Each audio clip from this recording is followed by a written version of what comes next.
Ini pemirsa, malam ini podcast saya dibajak ini.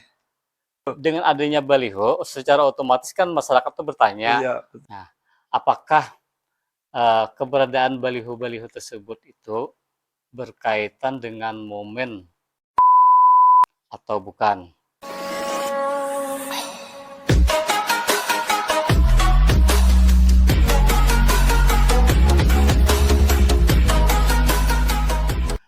Assalamualaikum warahmatullahi wabarakatuh. Waalaikumsalam warahmatullahi wabarakatuh. Selamat malam. Semoga kita sehat selalu semuanya.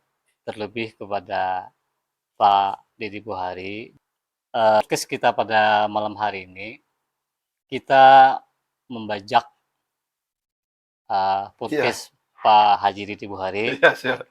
karena dari podcast-podcast sebelumnya bahwa Pak Haji Udung atau Haji Deddy Buhari selama ini kan sebagai host, Iya, ya.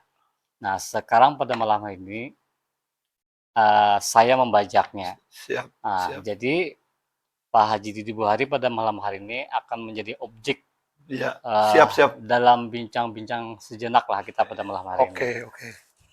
Sebelum kita lebih lanjut tentang bincang-bincang sejenak pada malam hari ini, maka memang ada beberapa pertanyaan yang perlu kami sampaikan kepada Pak Haji Deddy Buhari. Iya. Pertama, aktivitas keseharian Pak Haji Deddy selama ini apa? Iya, terima kasih Pak Rosehan. Ini pemirsa, malam ini podcast saya dibajak ini. Tapi ya inilah dinamika kan, biar Iya. katanya kok nanya terus nih.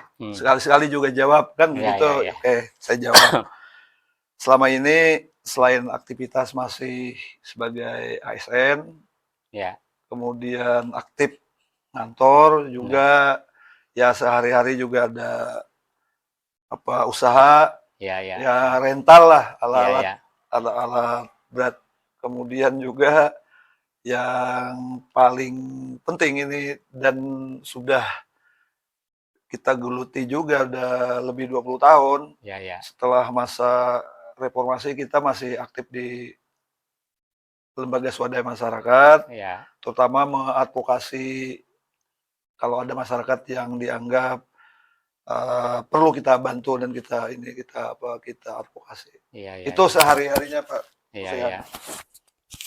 Dalam hal-hal lainnya kan misalnya ya anggaplah sedikit lah menyimpang terkait yang lagi-lagi hangat saat ini kan persoalan narkoba lah di HSO. Mungkin Pak Haji Dudung bagaimana advokasinya itu juga? Oke, kemarin juga sudah pernah dibahas juga di podcast ini, kemudian juga ada juga dibahas di beberapa mungkin di DPR, di parlemen, kemudian kemarin dengan rekan Budi Lesmana juga kita auden ke BNK, kemudian juga kita aktif menyampaikan pesan, kemudian menyampaikan laporan, berbentuk laporan ke BNN pusat. Nah, jadi sebetulnya gini Pak Rusihan, ini kan bukan hal baru sebenarnya terkait obat-obatan terlarang, narkoba ini.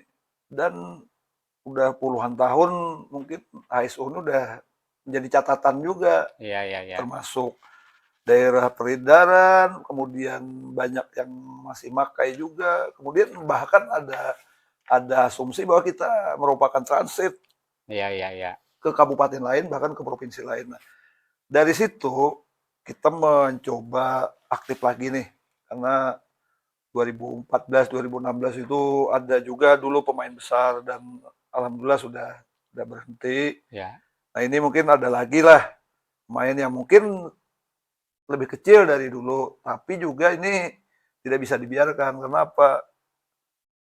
Kemarin konon ada korban yang meninggal, kemudian juga ada yang nama di rumah sakit. Nah, kegelisahan orang tua, kemudian guru, para masyarakat, ulama, dan kita semua lah. Nah, kemudian kita aktif untuk Iya. ambil peran seperti itu, Iya, iya, iya. mengadvokasi, kemudian juga melaporkan hal-hal yang Iya. tentunya merusak. Gitu Pak Rusyan. Ya, demikianlah keseharian aktivitas Pak Haji Buhari atau Haji Udung. Nah, kemudian pada podcast malam hari ini, dalam bincang-bincang kita pada malam Iya, hari ini, siap. eh, ada beberapa pertanyaan masyarakat atau publik Iya, keterkaitan keberadaan baliho Pak Haji Titi Buhari yang sudah bertebaran iya di betul, mana-mana di wilayah betul. Suhari. Hampir semua kecamatan. Ya, ya. Nah, itu kan akan menjadi pertanyaan juga nih. Iya, Ya, siap. mudah-mudahan malam hari ini itu bisa terjawab lah.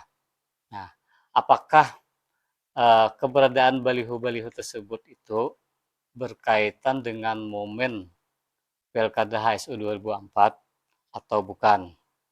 Jika Ya, memang keberadaan baliho tersebut menyangkut ikut berpartisipasi partisipasi ya. dalam Pilkada HSU 2024, maka dalam bincang-bincang malam hari ini kita akan mengupas apa yang menjadi latar belakang atau motivasi Pak Haji Didi Buhari untuk ikut berkompetisi atau ikut momen dalam Pilkada HSU 2024.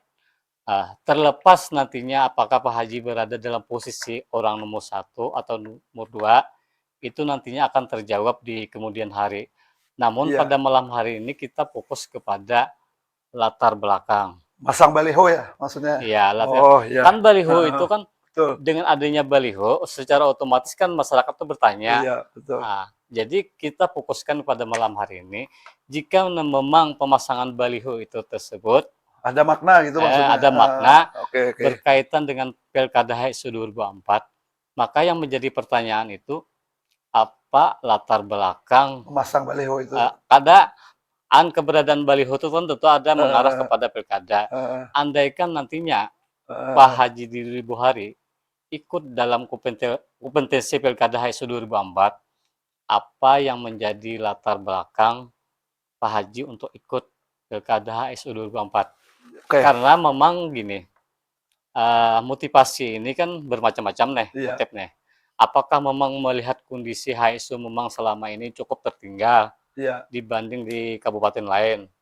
Apalagi yang kita baca di beberapa berita iya, media, bahwa tingkat kemiskinan di HSU ini cukup tinggi atau bahkan paling tinggi dari hasil BPS Kalimantan Selatan Sensus iya. 2003, bahwa tingkat kemiskinan di HSU ini mencapai 6,49%. Ini paling tinggi dibanding kabupaten lainnya. Apakah memang karena motivasi tersebut atau ada motif-motif Oke, lainnya? oke Pak Rusian begini. Ya, Jadi memang sekitar 4 bulan yang lewat, pertama saya pasang baliho itu ada atas nama Gepenta. Itu tadi ya, kaitannya kan ya, penggiat tentang anti narkotika dan obat-obatan ya, terlarang. Nah, itu saya pasang. Kemudian juga ada beberapa wilayah di kecamatan saya pasang juga baliho-baliho. ya, Tentu secara pribadi saya ingin memperkenalkan diri ya, saya ya, ya, kepada publik, ya, kepada masyarakat bahwa sekarang saya ya, hadir di masyarakat, terlepas itu tadi bisa mengadvokasi, kemudian mengedukasi, ya, ya, ya itu dulu makna pertama itu. ya, Nah, kemudian apakah ini kaitan dengan pilkada? ya, Tentu pada saat waktu yang tepat nanti akan saya jawab. ya, ya, Nah, artinya menjawabnya tentu dengan satu ketegasan. Kalau malam ini dilontarkan pertanyaan terkait dengan pilkada, jadi mungkin masih saya tidak bisa mengatakan bahwa saya ikut atau tidak ikut, ya, ya, tapi ini akan saya jawab nanti dalam waktu dekat. ya, ya, ya, Artinya ada pernyataan sikap nanti ya, yang saya sampaikan itu terkait pilkada. Kemudian kalau juga tadi Pak Rosehan melontarkannya, sebetulnya pertanyaan ini ngeri-ngeri ini. Udah masuk ke ini gagasan konsep ini kan. iya, iya, Kemudian termasuk motivasi ya. iya, iya, Nah, jadi motivasi juga betul. Kita Pertama sudah merdeka 78 tahun. Ya, Kemudian HSU itu kalau tidak salah tahun 52 sudah menjadi kabupaten. ya, ya, Nah, artinya tentu kita tidak puas dengan hasil yang hari ini kita ya, dapat, ya, ya, karena kita juga masih banjir, kita juga masih tadi kata Pak Rosehan bahwa kemiskinan itu kan ya, masih ya, ya. masih ada Tertinggi, begitu hadir kuat ya, di kabupaten kita. Kemudian hal-hal lain juga termasuk mungkin ya ya, pendidikan, kesehatan dan lain-lain lah, ya, ikutan dari wilayah daerah tertinggal dan miskin tadi. ya, ya, Nah, jadi sebetulnya ini mungkin tidak kegelisahan saya saja, ini mungkin semua orang lah, ya, semua pihak masyarakat. Artinya tentu kita tidak bisa berpikir sendiri ini, tidak bisa berbuat sendiri, tapi lebih banyak ini kita ingin juga mendengar nanti, ya, artinya partisipasi semua pihak, terutama ya tentu yang punya tanggung jawab besar adalah pemerintah daerah, ya, ya. dengan birokrasinya, kemudian dengan Hmm, kewenangannya, hmm. dengan anggarannya kan, Ya, dengan ya, apa kebijakan-kebijakan publiknya. ya, ya. Nah, tapi ini tadi kita tidak akan tentu puas di hari ini, hasil hari ini. Hmm. Jalan masih belum ini kan, Ya, belum ya, ya, belum baik semua, masih ada juga kan yang ya, karena ada dampak-dampak banjir tadi. Nah, jadi kegelisahan itulah yang mungkin tadi salah satu saya hadir mengadvokasi masyarakat. Ya siaplah, kalaupun ada masyarakat yang bisa saya bantu ya oke saya hadir, siap membantu. ya, Itu ya, mungkin Pak Rosehan, salah iya, satu iya, ini. iya. Memang pada bincang-bincang kita pada malam hari ini memang secara spesifik tidak membahas masalah pencalonan atau Iya, KTP pilkada, cuman ya agar pertanyaan masyarakat itu lebih lebih terjawab lah, karena kan ya nanti selama dijawab ini nanti dengan sikap nanti. iya, ya terlepas Oke. nanti Heeh. pernyataan sikap itu kan itu nanti akan dipertegas kembali. Iya, Cuman dalam bincang-bincang kita pada malam hari ini adalah sedikit eh, bayangan lah. Artinya kan selama ini kan asumsi masyarakat kalau sudah pasang baliho baliho, berpasang-pasang itu kan asumsinya ke pilkada iya ya. atau legislatif kan seperti Iya itu. itu. Nah itu jadi kita tadi kan lebih mengulas kepada latar belakang, motivasi itu. Dan nanti itu akan dipertegas lagi kembali dalam pernyataan sikap Nah, Pak iya Haji betul. Didi Heri, Pak Haji Didi Buhari yang akan datang. Nah, kira-kira pernyataan sikap tersebut kapan nih kira-kira? Apakah dalam minggu depan atau 2 minggu atau sebulan atau di awal-awal tahun 2024 itu? Mungkin tidak begitu lama. Iya, Artinya kalau tadi Pak Rusyan tadi membuat ada semacam tawaran angka minggu, dua iya, minggu, 3 minggu atau ya mungkin sekitar itulah nanti. Artinya gini, kita tentu begitu menyatakan sikap tentu sudah kita pikirkan matang-matang. iya, Kemudian juga itu mungkin tidak hanya istilah orang itu separuh badan, iya, kita konsisten dan komitmen. iya, Seperti iya, itu kayaknya, Pak iya. Rusyan. Eh, demikianlah bincang-bincang kita pada malam hari ini.